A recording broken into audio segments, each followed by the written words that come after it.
Good morning, boys and girls of the internet. Today is Friday, November 2nd, 2018. It'll be vlog number 304. And I just went to go see a movie. Went to go see Hunter Killer. It's a pretty good movie, actually. I was kind of surprised by it. It was kind of on a whim. I went to go see it. I saw a couple of trailers for it, and it looked all right. It has Gerard Butler in it, who I like. I think he's a good actor, and I like most movies he's in.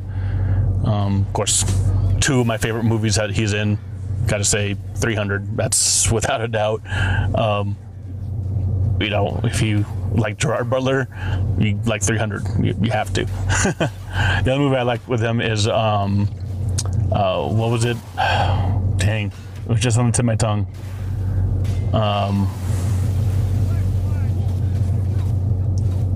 There's one with Jamie Foxx, and he's trying to get revenge on.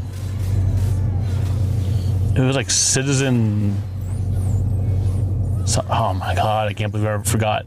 It was a really good movie. I'll pop it up here, there, because I'll remember it when I get home, because I know I have it. So, regardless, enemy. Wow. 1, 2, 3. So Hunter Killer, Gerard Butler plays a submarine captain, right?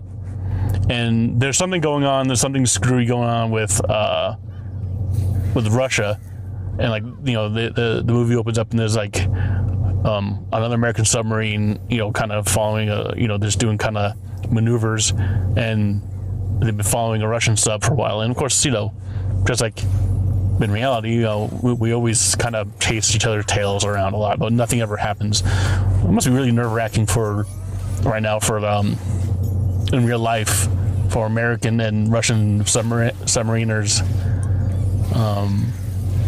to be out in those waters and just kind of chasing each other, because with the global politics going on, anyways, I'm not going to get into that.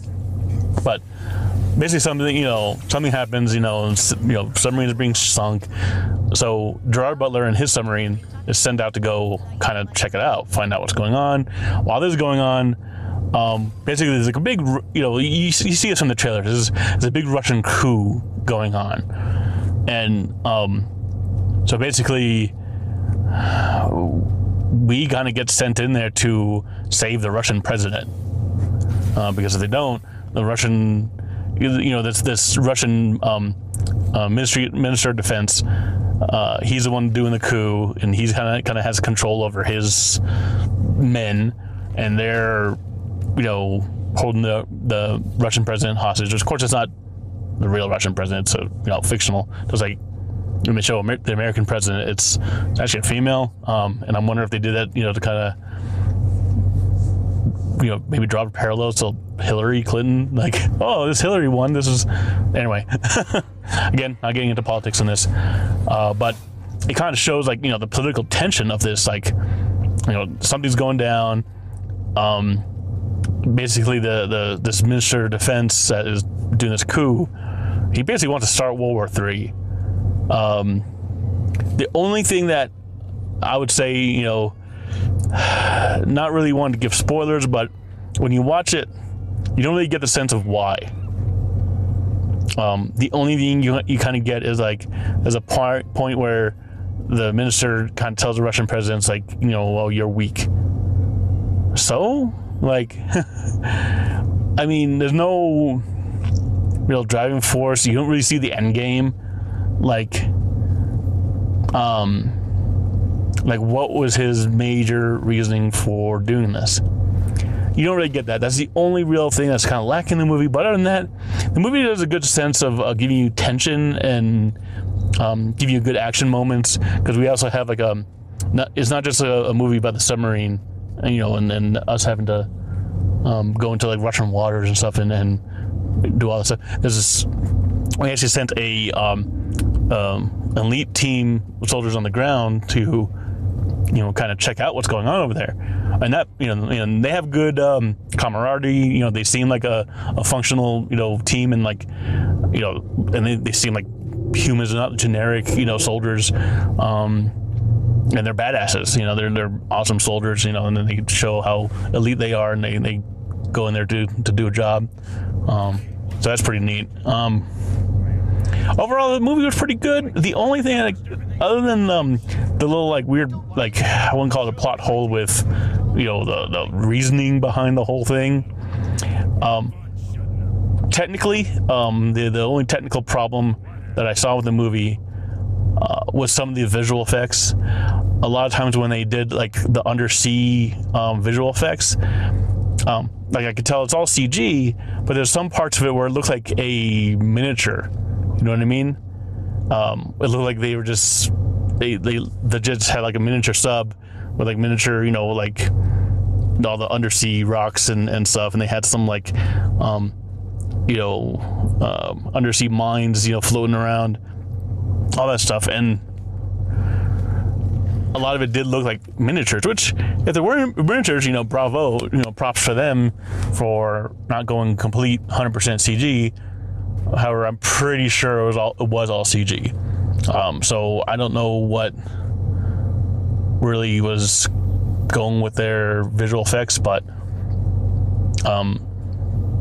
if it was all CG, good. But if what they were looking to accomplish was realism, they accomplished what looks like a miniature. Okay. But overall, it was a pretty good movie. You know, of course, it was. There's parts of it that are, you know, you expect the outcome, of course, of the movie, but they did a good job of keeping the tension up. Also, Gary Oldman's in it. He plays kind of a small role. He was, you know, small of being, you know, he's kind of like our Secretary of Defense, I believe. I believe that's a role he was in. And so he's kind of like trying to keep everything together, but like he's worried that everything's going to go to shit. And so he kind of makes some calls that,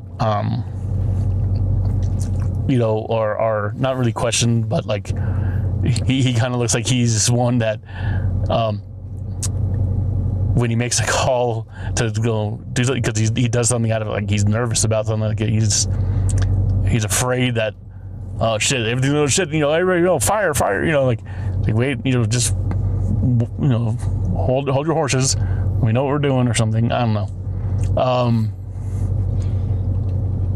I mean, he plays typical like Gary Oldman. He's a good actor, but some of his roles like all pretty much like almost the same character or same type of personality, I guess. I don't know. Yeah, I give Hunter Killer pretty good. You know, I'm glad I saw it. It's one of those movies that would definitely slip under the radar, pun intended, because it's not like a super awesome, like big ass blockbuster movie. It's a, when I was watching it, I kept thinking of like Hunt for Red October, which if you've seen that movie or read the book, you know, it's very similar in vein. It's all about, you know, American Russians, you know, a lot of political tension, and there's even a point where there's a Russian, just like Hunt for Red October, there's a Russian captain that is on the American ship. You'll see the circumstances of why. And so like the movies were very similar in that vein. So if you like Hunt for Red October, you'll like this movie. So that looks good. What else? Overall, I mean, it was pretty good. I like of course, the authenticity and the accuracy they give you in terms of how a submarine ship works, in terms of like how all the men are. You know, they're men, but they're human, but they do what they're told. You know, they're when you work on a submarine, there's no bullshitting. You can't, you know, you got a whole ship's lives in your hands, you know, because you're underwater, and you gotta get that sense. You know, and the way the ship was, you know, laid out, you know, set design was obviously, you know, very accurate to what modern submarine ship might look like. And And so it was a very authentic feeling in that sense. So I like that. But yeah, if you want to go see this movie, go ahead. I recommend it for people who want to see kind of a different type of. It's not really a war movie, but a thriller kind of. What would you call that type of movie? It's not it's not a war movie. It's not really an action movie. But it's got awesome action elements in it. It's got your tension. And you got your thrills. And it's like the edge of the seat type of movie. It's like, they kind of keep you on your edge. It's like, oh shit, oh, you're gonna hit the mine, and like, oh, they're gonna hit the wall of the ocean or something, and like, oh, they're firing torpedoes. There was one really cool scene towards the end of the movie where it made me go, whoa, like odd, like I said it in the movie, like I was all, whoa, and it was a really, really cool visual scene. I won't give it away, but when you see it, it's pretty awesome. I was like, oh, that's just badass. So I said, we'll talk to you all later. Tell me what you think about this movie if you saw it, and see if you liked it. But I will talk to you all later. Everybody have a good day. I love you. Brother, get up, brother.